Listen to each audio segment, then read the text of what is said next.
Hi, for this video we'll be creating an extrusion or extrusion cut features. So in order to do so, we do the control N, or on this top left we'll go to the creating new file and create a part, click OK.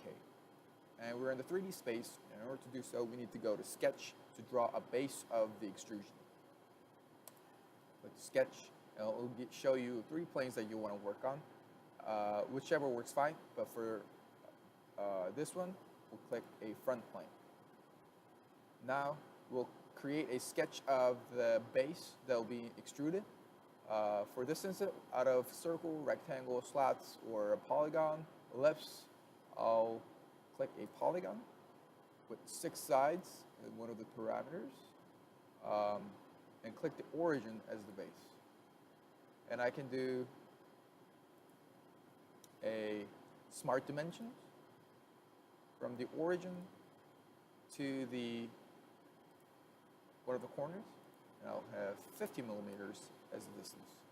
The reason why it's still in blue line is because this is not fully defined, so it shows it can rotate about. So I need to fix this point by shift click this point as well as the origin and add a relation over here by clicking the vertical. Now it's changed the black lines fully defined.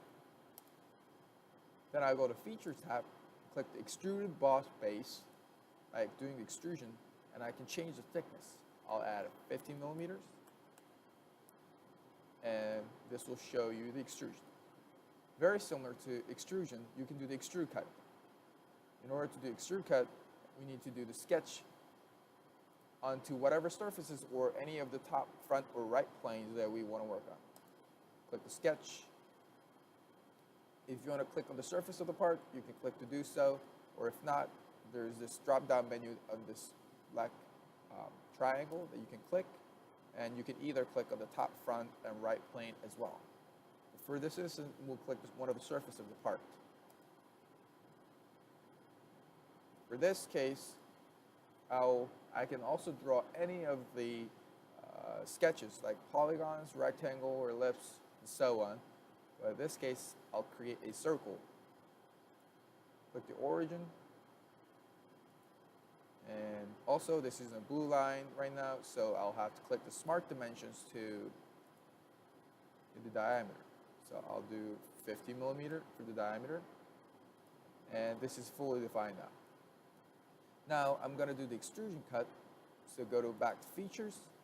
It's similar to extrusion, but instead this right now is going to be extruded cut, like this.